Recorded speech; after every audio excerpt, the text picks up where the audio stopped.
Our nice lady telling us to say yes, I'm happy to be recorded.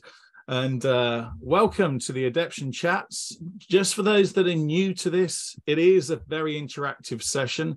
So yes, there's Q&A with our co-host Corey and with Nick Petrie, our guest, but also lots of opportunities as we go through to engage yourself, your thinking, your ideas, so that we can learn from what we call the wisdom of the crowd, leverage the insights that exist across this amazing group.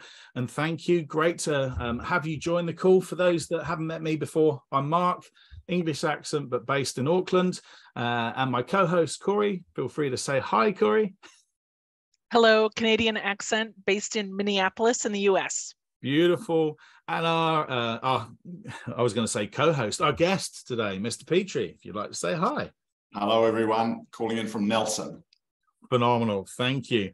So we're going to get the interactivity up and rolling right from the get-go with a mechanism called Menti that seemed to work beautifully last time for a larger group as well. For those that are new to it, easy to use. I will give some instructions by sharing my screen in just a moment.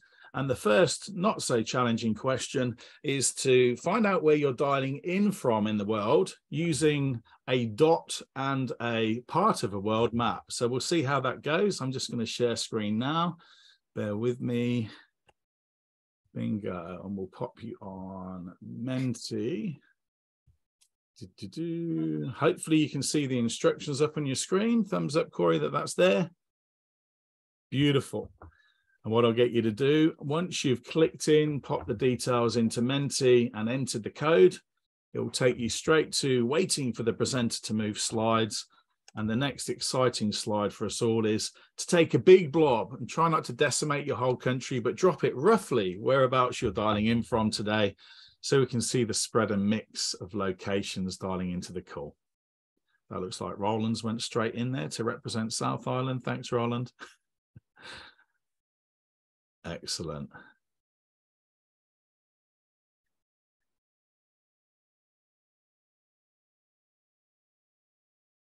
They're rolling in. Told you, some big blobs. Looks like someone's in the boat in the middle of the ocean there, but I'm sure that'll be a nice island.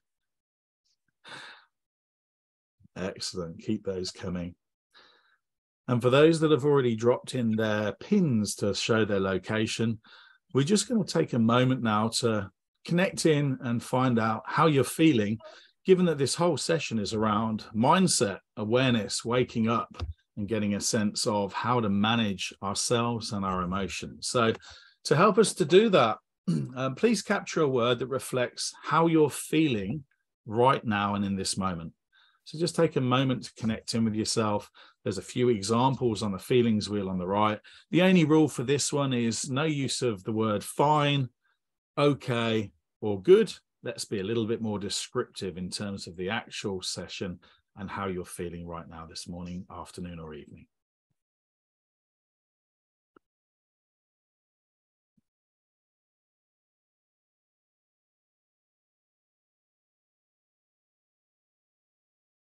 Beautiful.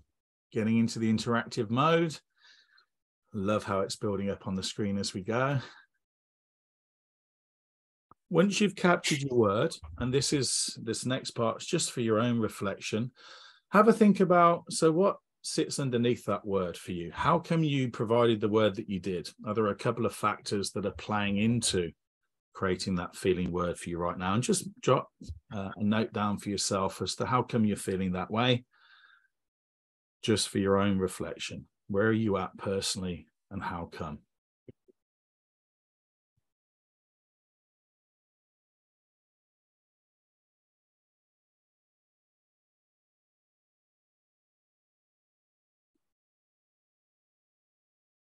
Really appreciate the range of emotions. Thanks for being candid with that. From overwhelmed to zen-like, it's quite a range there, hey? And the final reflection, once you've captured what sits underneath the emotion for you, is there a small mental decision or a little action or tweak that you can take that will in some way lift your feeling? If it's a positive one, that would amplify it. If it's more challenged right now, that would help you to just settle into yourself, to be fully present to today's session and to your life. So just a small action or decision that you could make that would in some way support how you're feeling right now.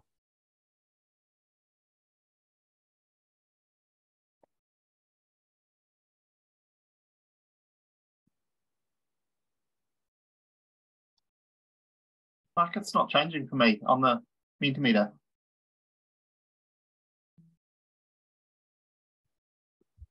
You know me in tech support, Robbie. I'm not sure how to help, buddy. You're asking the wrong person. Wisdom of the crowd.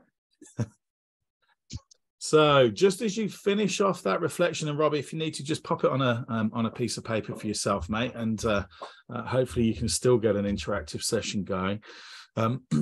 That stop, check, and reflect, that wake-up moment is something that Nick will talk a bit more about later, but with valid research and insights that sit behind it. And it only takes a couple of minutes, right? Just to notice how you are in your body in this moment. And awareness creates choice, a moment and an opportunity to do something about it, which you can't if you're not conscious of what's happening right now. To move us on and into the next phase, Corey's going to lead some quick fire questions with our guests so we can find out a little bit more about Mr. Petrie himself. And I look forward to that. All right. Hello, everyone. Welcome. So excited to see some familiar faces and some new faces from last month. Nick, we're going to put you in the hot seat and would love some quick answers to these rapid fire questions. Number one, would love to know what you love best about your work. The thing I like the most is discovering new things. So I like researching and uncovering things which are sort of relevant and valuable to people, hiding in plain sight, but not evident until we can sort of brush away things, and then it's obvious. Those are probably my favorite discoveries. If you weren't doing this, what would you be doing? If I look at my peers who I went through university with and was with in my 20s, I think I likely would have ended up in London in the financial sector, probably in investment banking, which would have been the wrong path for me. But it is, yeah, if not for circumstances in my 20s and a few events, I'm pretty sure I would have gone down that path. Something not on your resume. There's a job I never put on my resume. In my 20s, I landed a job as a baby swim instructor in Norway. And so I turned up to do the job, and it never came off as planned after meeting them. But that was on the cards, but I did stay in Norway anyway and played a rugby season. I have never heard that. I've known you quite a few years. I didn't know that. All right. A nickname you were known by and where it originated. The first one I can remember, my mum was a master at giving nicknames. She gave all of us kids different nicknames. One of the ones which I'm not too embarrassed by is when I was very young, I used to be called Boots by everyone. People didn't know my name. They would just call me Boots. And that was because I used to walk around everywhere in a pair of little red gumboots. And that's all I would wear every day. So that was the first nickname I ever got. All right. What about your newest go-to app on your phone? I have very few apps on my phone. I try not to go into my phone too much. I find the apps that I've had have sort of detracted more than they've given me. The one app I do have is called Fiverr, and that is for communicating with freelancers who build things for you. And so that is extremely valuable. I'm using that to get assessments built by some developers in India for the research we're doing. But having said that, you've prompted me to realize I've never opened the app, which probably tells me I should get rid of it. All right. What about something that you're reading right now or listening to? What's inspiring you? I read a lot less than I used to. I find the books I read feel very familiar. And so I've stopped reading a lot. And what I'm listening to is people as I'm doing interviews with people. So I'm finding that is my best source of learning, is to choose a topic I'm intensely interested in, which at the moment is how do you perform sustainably without burning out? And then just interviewing like 100 people and listening to stories. I'm finding that to be by far the most valuable thing I'm doing at the moment in terms of learning. And then finally, what motivates you to get out of bed in the morning? What gets you excited? Well, there are possibly two different questions. I'm motivated. I've got 4 young boys, so that motivates me to get out of bed in the morning to get them to school. The thing which sort of excites me, I think, is probably going back to the first thing, is discovery. Discovering new things and then testing out, is this something valuable? It's like I found a jigsaw puzzle. Is this valuable? And I was in Wick Calls the other day. I was looking at a book by Jerry Seinfeld, the comedian, and it was called "Is This Something?" ? And it's basically all of his jokes and writings throughout his career. And he said, he would get these ideas, he'd write them down, but he didn't know if this was something until he would go and test them out with other people. And that's how I feel about sort of the research I've been doing. Is I get these interesting ideas, but I need to put them on LinkedIn or discuss them, really to ask, is this something from other people? And I don't know until I hear from people. All right, that's fantastic. Thank you. And now let's get into our topic. And you hit on some of the things we're going to be going deeper in today. So our topic is Art of Resilience in the Workplace. And Nick, this has been a focus of yours for several years. You've done research, you mentioned, written a book, spoken with people, worked with organizations around the globe. So what is it about this topic that has captured your attention for so many years? I'm quite interested in always topics which are personally salient. I really end up specializing in anything which doesn't apply to me and is not a problem I've got. So that's where it started. I had a few bouts of cancer in my 20s, noticed how stressed I was, overwhelmed by it. So that got me intensely interested in, like, how do I personally deal with it? And I'm very interested in questions and topics which are deeply human, rather than just business related or leadership related. And I find this one is relevant if you're a human. It's relevant at work, but it's relevant in your home life. It's relevant in your life regarding your health.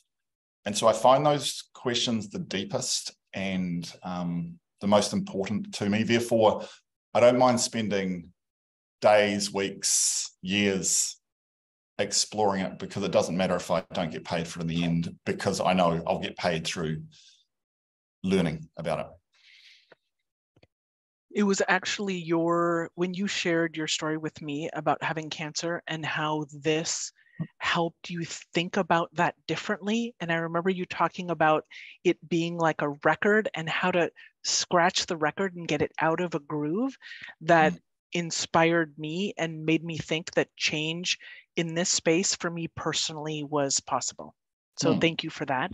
And now, Nick, I'm going to ask you a question, and then Mark is also going to open this up as a Menti question to all of you. And that is, what types of things do people tend to stress most about? Okay, do you want to do the Menti first, or you'd like me to? Bit of both, mate. I'll pop it up on the screen. Should be up on your screens, guys. Let's see if this is something. What stresses us out? Doesn't have to be cancer. There's all sorts of stuff in our lives that causes stress.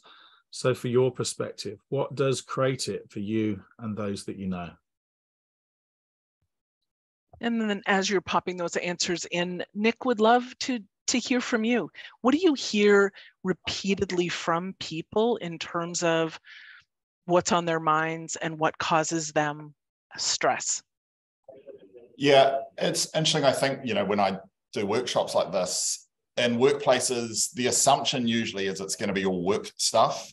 But as you're saying right there, it's really not. It's a lot of personal stuff. It's also work stuff, but it's at least 50% personal, which is important to know because the same approaches and tools and methods which will work in one area of your life, let's say work, will also apply in your personal life. And one of the interesting things is sometimes people find they don't stress at all at work, but they stress a lot about things outside of work or vice versa.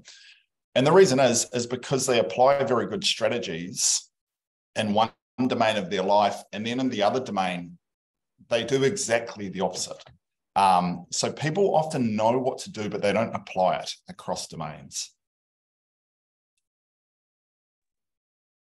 Love that. I'd add another one in, like I was thinking contextually across the board, it's also just change in any circumstance. So like your changes in finances or change of what's going on in your kids and there's so much change going on in everyone's lives, and that's what tends to cause a bit of pressure around that.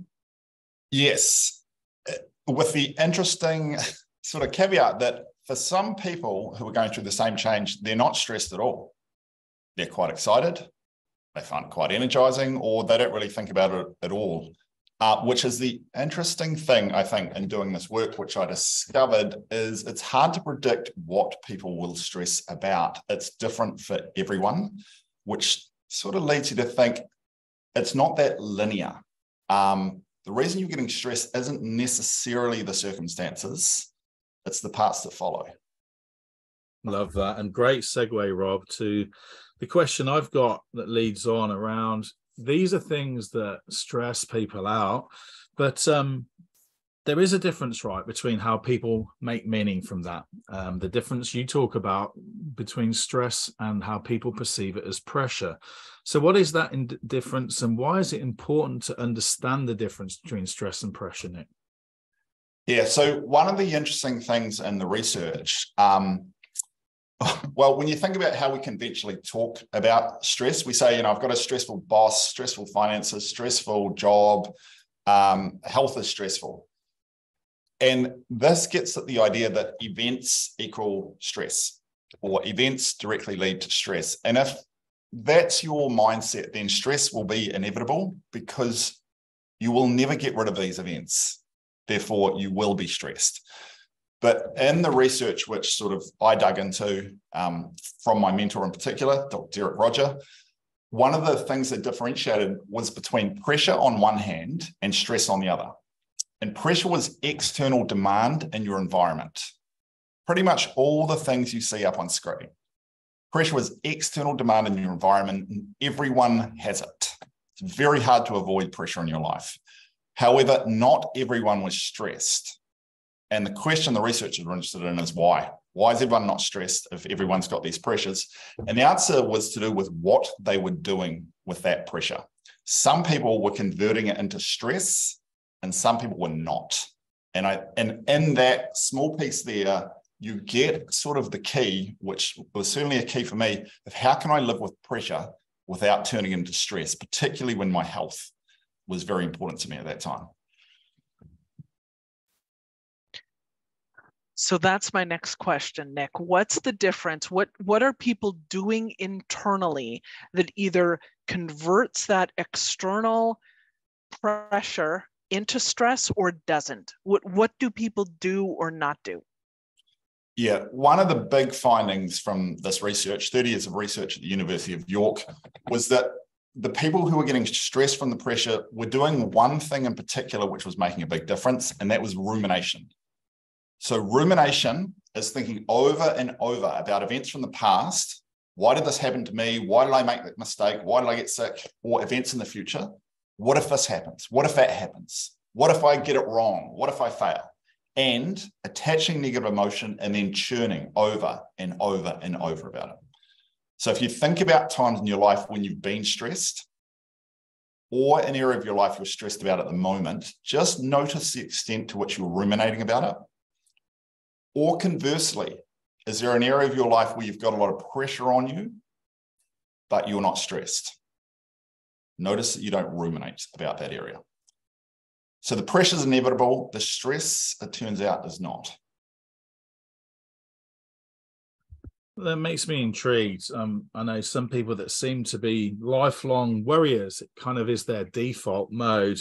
Can you really change the amount that you ruminate? And if you can, from the research, are there like the top 3 or 4 things you'd recommend from those that are really good at doing it that we could steal as strategies to help us? Sure. Yep. You can definitely change it. When I first took the assessment, which we use, I got 10 out of 10 on rumination. I now get 0. Many people we've worked with have seen the same thing. They've gone from 8 down to 2. It's not a trait, it's movable.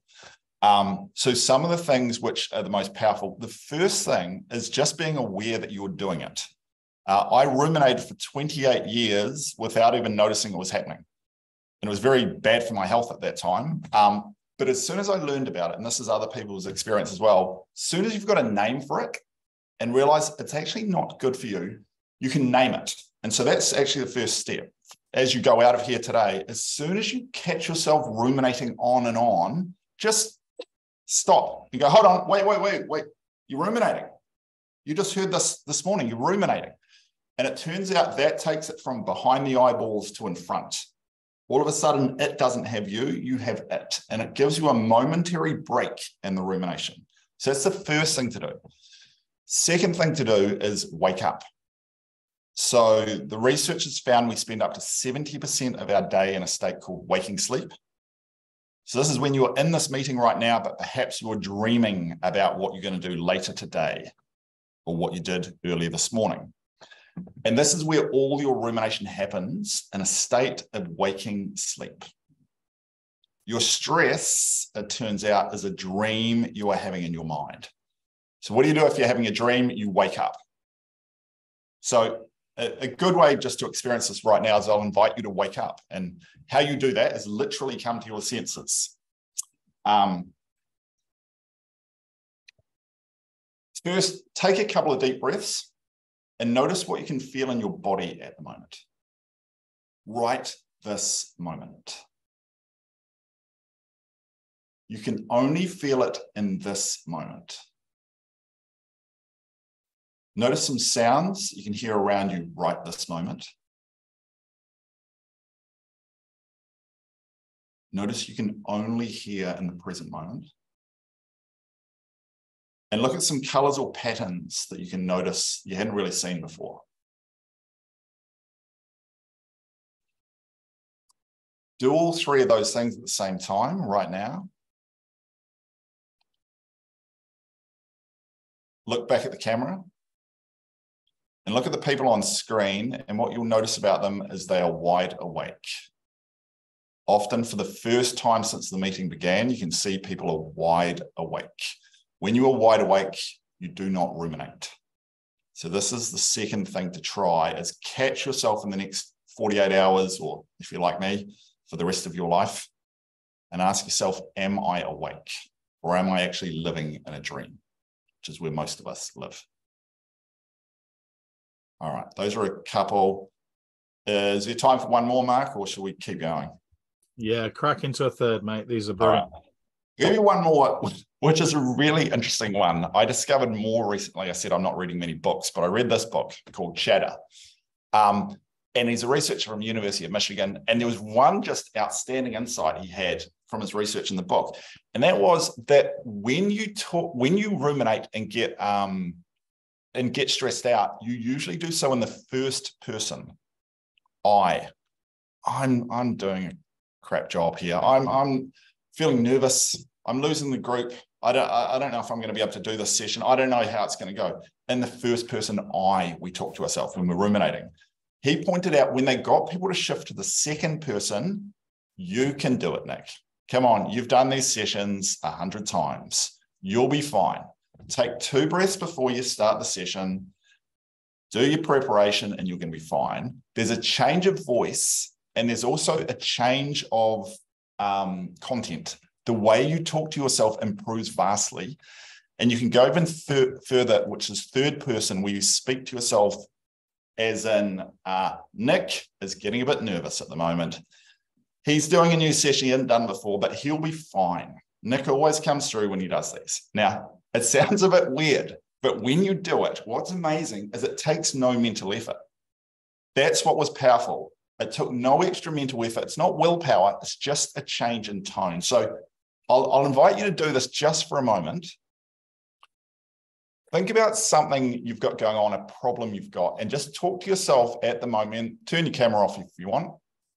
But just silent your mode in I language. I've got this problem in I.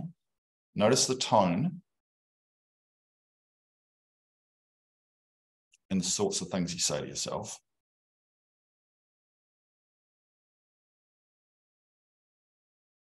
Okay, there's that person. Switch it now to second person. Use your name. Say, Corey, you, and talk about the same topic, but give yourself some second person perspective now. Go ahead and just try it and notice the difference.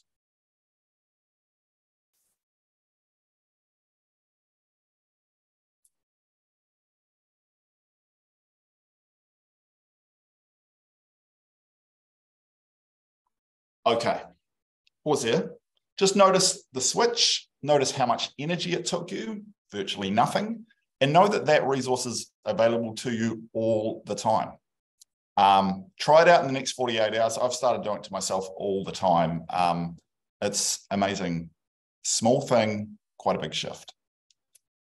That's awesome. And it's, you know, that piece of wake up and noticing. We're just going to get everyone to wake up via the Mentimeter poll again. So an opportunity just to think about some consistent things people tend to ruminate about. Just give yourself a, yep, I ruminate a lot on this, or I don't. Strongly disagree. I don't ruminate hardly at all. So what are the challenges that you tend to ruminate on? Strongly agree, disagree, and just become aware what tends to be the trigger, because then you'll notice it more and you'll be able to stop and wake up.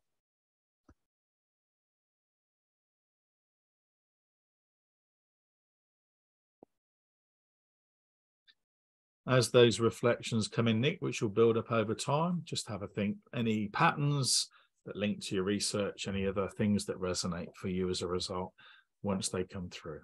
Sure.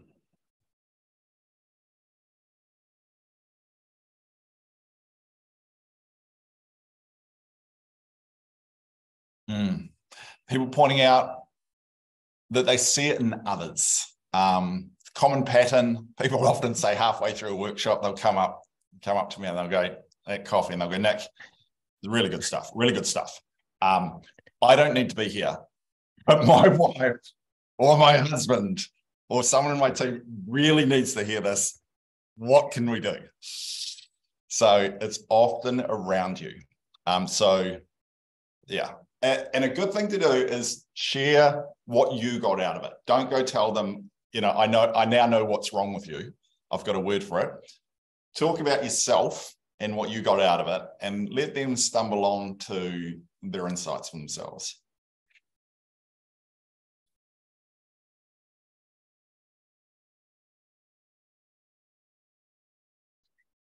And Nick, I'm curious.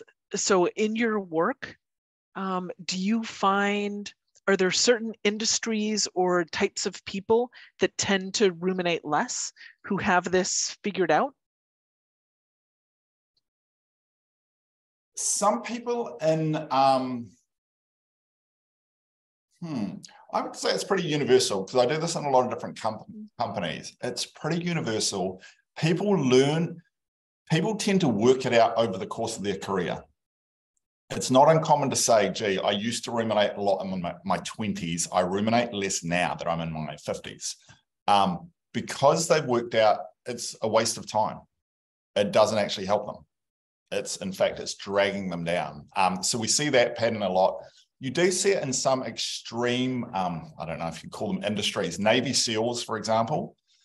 They're very good at staying detached and not getting overwhelmed by things and keeping things in perspective. Perhaps the biggest antidote to ruminating is keeping things in perspective. When you're ruminating, you are catastrophizing. You're making something bigger than it really is usually. Thank you so much.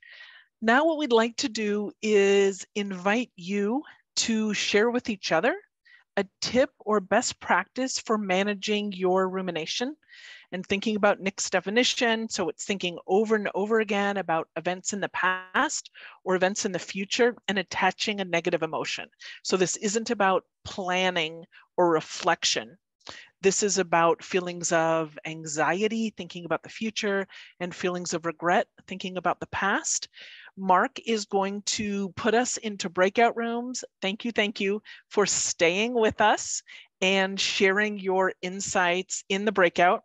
Here's the question, so you'll have it to reflect on once you get into your breakout room. Take 2 seconds, just introduce yourself to the people in your room, and then go ahead and talk about this breakout room question.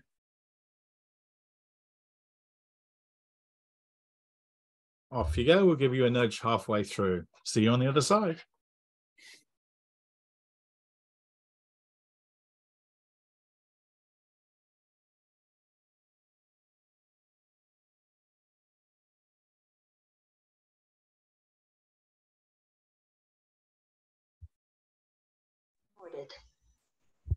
Bingo. Bingo. Corey back on full screen if I can find you. There you go, Corey. Bingo. Wonderful. Thank you. Thanks to my breakout group, a fantastic conversation. Hopefully you all felt that same way about your breakout rooms. What I'd love is either share your best practice in the chat or a best practice that you're going to steal from someone else. What stood out to you in your breakout room as far as best practices for dealing with rumination?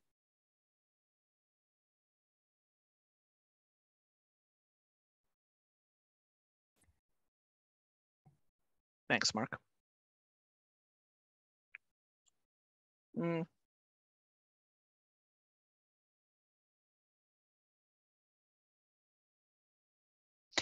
I'm stealing mine from Dorothy, who was in my breakout room, who said she thinks about rumination as a polarity with gratefulness on the one side and rumination on the other.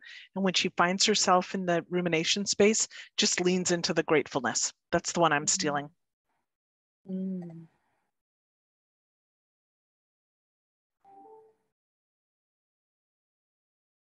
So much goodness. Thank you for sharing those tips. Keep those coming if you haven't had a chance to put yours in. And now what we'd like to do is open it up for questions for Nick. And I'm going to start, Nick. Andrew, I'm thinking back. Andrew had put one in there around, is there a connection between vertical mindset or how you think and rumination?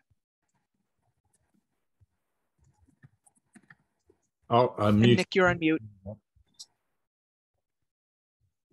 Yeah, I did see that one. Interesting question. So this is the idea that adults can develop through different stages of maturity.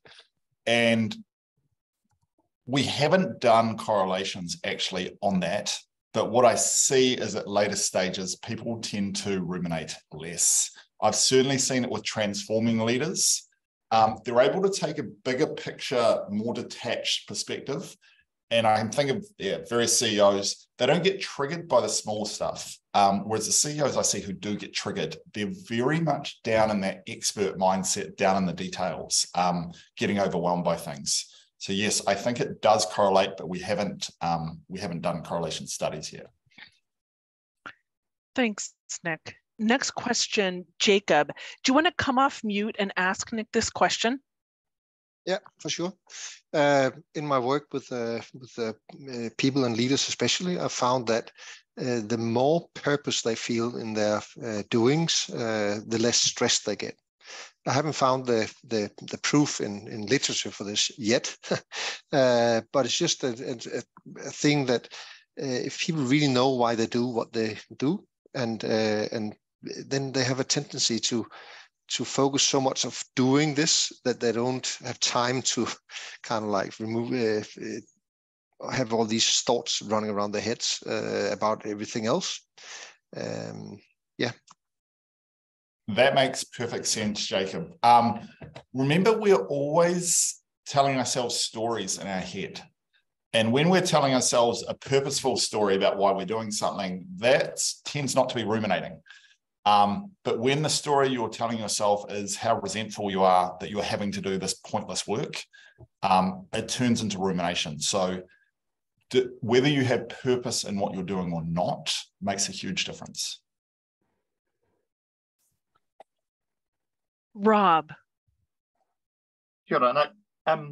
I think I must have stolen this from you because I've read it with you previously, but I've for a while tried to consider when I'm feeling stressed that it's not stress because that has negative connotations, but actually turn it into these are the pressures that I'm feeling, because then I can take a more positive aspect from it. So I really try to reframe myself to this isn't stress, this is just pressures, and I can deal with pressure. But I think I heard it from you first because I've seen you mention it a few different times. Yeah, that's all right, Robert. Everything's stolen. You know, these are old ideas. You know, but each generation needs to rediscover them over and over. So if you're doing it and passing it on to others, that's a good service. Now, what you're pointing out actually is in the literature. You're switching yourself from what's called a threat response into a challenge response. And this is a really fast thing you can do when you feel yourself getting anxious. Researchers who looked at it found the biochemistry of anxiety is almost identical to the biochemistry of excitement. And one of the ways we know which one we're feeling is by what we label it. And so researchers got people who were feeling anxious about giving a speech to relabel that feeling they had as excitement. I'm not anxious about the speech, I'm excited. That's why my heart's going. I'm excited about what I'm about to do. And two things happened. One, it changed how the people felt, and two, it changed their performance. Athletes do this all the time. You'll never hear them saying, you know, how do you feel about the World Cup final on Saturday? The team's really anxious. They're nervous, they're scared. A lot of them are, you know, not sleeping properly. They'll always say the team is excited. We're really up for this. And are they, or are they nervous? They're telling themselves what they're feeling. I'm excited. From a threat state to a challenge state. Try it out in the next 48 hours. It's very small and very simple. Who else has a question?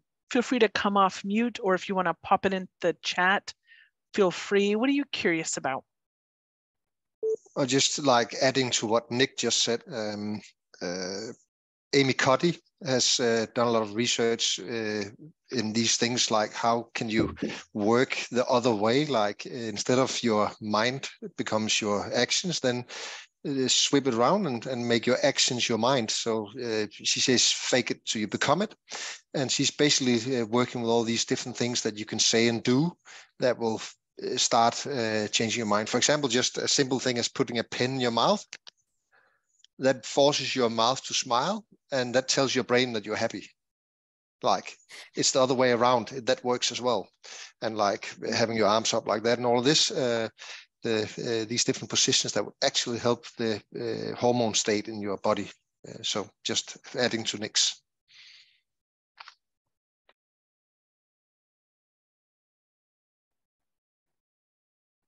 Dorothy?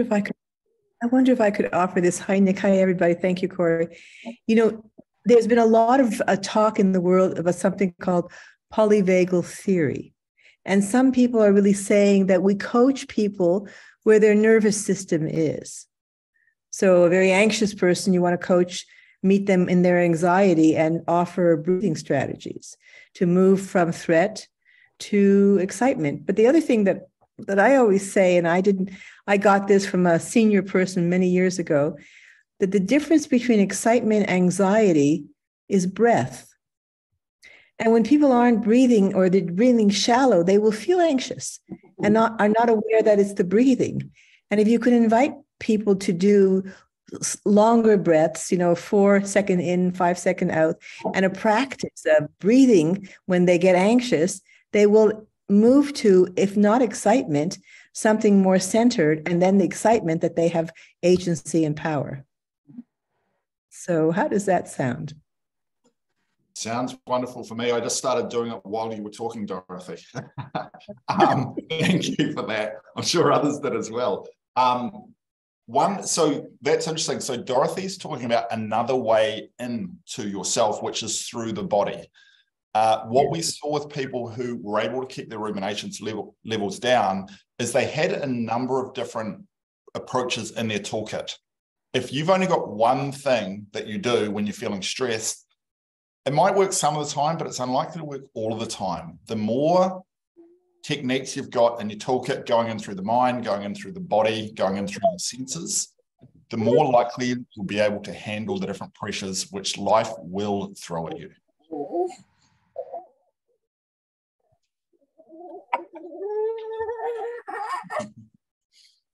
Thanks for sharing that, Dorothy. One last question.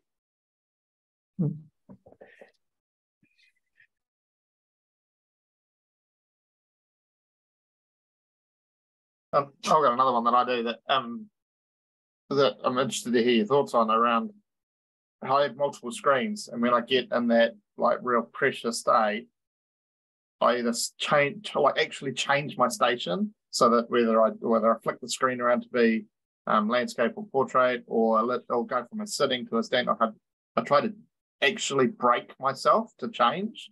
Yeah, I suppose it's not really a question, but I'm here to hear your thoughts on that. Well, it sounds like it works. So that's probably all we need to know. But we do need to change. If you stay in the same mode for too long, you don't ruminate, you get exhausted. So rumination's not the whole story. It's sort of half the story. Sometimes you got people who don't ruminate very much, but they're exhausted because they've been working so hard for so long without recovery and change. So just think, can I change modes? Mm-hmm. Thanks. I love that, Nick. All right, last question, Alistair. I see you have a hand raised. What's your question? More of a comment that's just come up, and maybe there'll be a question afterwards. So I took a vertical development assessment a couple of years back, and I was just transitioning from employment to setting up my own practice. And I came out at like specializing / stage 3. And then I somewhere bumped into Nick's paper on heat experiences, or, the 3 conditions for vertical development. And for me, it's helped me to reframe what I've been going through, like rejection from clients, having to hustle for money to pay bills. So as a practitioner, I say to myself, well, it's the heat experience you're going through. So if you want to mature, then that's the heat you kind of have to go through. So that's been my talk for like the past year. So that's helped me in terms of reframing. So that being said, at each stage of vertical development, then it means whatever is stressing you is what relates to the stage where you're at and where you're transitioning to.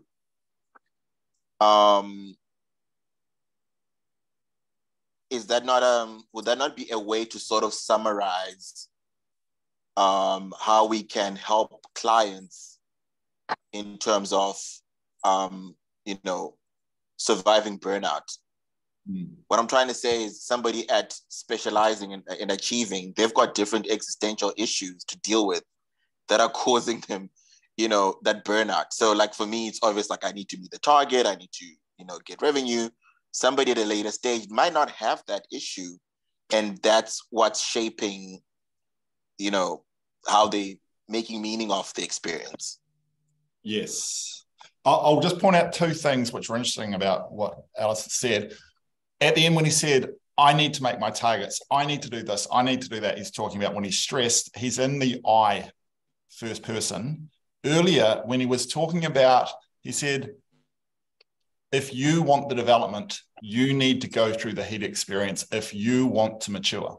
He was in second person giving himself coaching advice, and it was very different. So just notice that we're doing this all the time, but we don't realize we're doing it. So that one. And yes, you did right, Alistair. At different stages of development, our cares and concerns are different. At expert or specialist, we might be concerned with looking good, being the expert, having all the knowledge. That's our big thing. At later stages, we don't really care about that. But we do care about other things. At redefining, we might care about meaning and purpose, and that might be what we're ruminating about. So to Dorothy's point, if you are helping people, meet people where they are. That's the only place you'll be able to support them from. Cool, thank you. Beautiful. And I'm just going to move into the final nuance of our session, which is to make sure that you get value, just to take a time to wake up and reflect and go, what has been an insight that I've taken from today's session? It could have been a thought that you had as you reflected. It could have been an idea from a colleague. Of course, it could have been what Nick shared through his research and experience. What's a key insight for you? Make sure you capture it, and please do share it via the chat. And what's a small action or tweak that you can take? Something you can put into practice that's important and relevant for you. Just take 2 or 3 minutes now just to capture that insight and action for yourself. And if you're willing, please do share it in the chat for others to benefit as well.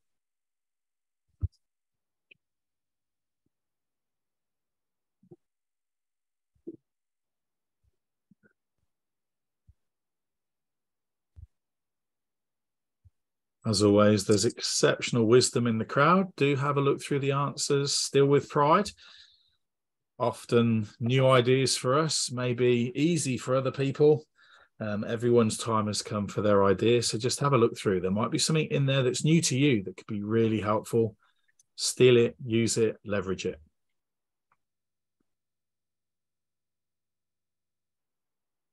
Beautiful. Thank you for sharing, guys. Great insights coming in. Awesome. Now, it's a huge opportunity before we move to our final question, just to say a thank you. And we're saying it in a few different ways. And a personal thank you for making the time to be here, to connect in. It's hard to get value if you're not on the call. And just to recommend and support, reinforce that as a thank you. We're giving you access to a digital workout that we shared with our clients and got great feedback from, called Revitalize, that supported them when COVID first came in. And let's face it, across the world, there continues to be all sorts of existential threats that in New Zealand, cyclones and floods and who knows what else where. So there's an access to that Revitalize experience, a chance for a coaching experience digitally. It's great videos to bring it to life from Nick, and a lovely tool to really help reinforce and take some of the practices from today and put it into a virtuous circle for yourself moving forwards. Really powerful. We've also got some events coming up, and don't worry, US, these will be coming your way and to Europe as well. First of which is the ongoing global chats, these sessions for everyone. So the next one is with Jan Rybeck. Great opportunity to understand how to make sense, linked to Alistair's question of mindsets in a complex VUCA, planning and crazy world. I might just do a mute all there. There you go. And I'm popping that into the chat now. And then the final piece is we've got some Leadership Action Network sessions. If you're interested or intrigued by the research that Nick's been sharing related to those Navy SEALs and high performers, we've got a session in Melbourne on the 14th for those in Australia, 14th of March. We've got a session in Auckland live with St. Nick coming along. So he'll be there in person for the first time in some years. Lucky us in Auckland. And also in Sydney, a session, but don't worry, US, we're bringing this to you in September, and Europe as well. So I'm just popping those details into the chat. All about creating a thriving organization, individuals, teams, organizations, and that combo of burnout, engagement, performance based on the research with Netflix, Uber, and Workday. So that's me with my thanks. Corey, I believe you've got one more quick fire question for Nick just to round us off before we close out the session. I do. Thank you. Thank you very much to everyone. I really do encourage you to take advantage of the free Revitalize workout. I just did it myself this week, and it was incredibly powerful. Took me 15 minutes, and just really walked away with actions to build in more of what makes me at my best every single day. Nick, final question for you. What advice, quote, or motto would you put on a billboard? Because we live so much of our life on automatic pilot, asleep, I would say wake up and check your direction. Fantastic. Thank you. With that, we'll say goodbye and thank you very much. And hopefully we'll see you next month. Absolutely, Karen. Thank you, everyone. Have a great day, evening, weekend, life. Look forward to seeing you next time. Might see some of you at the lands. And Karen, yes, of course, share that with the SCF students to support them on their journey. Thanks, everyone. Have a great day. Bye. Bye. Namaste. Love it. Thank you.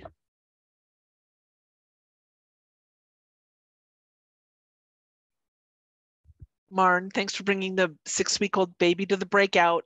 Nick, have you seen this baby? No. Hi, Nick. Oh, man, how are you? I'm good. This is Wow. our little pumpkin. Oh, my goodness. Is that number 2 or number 3? 3. 3. Wow. How old are the others? So Amelia just turned 5. Yeah. Isla, I'm already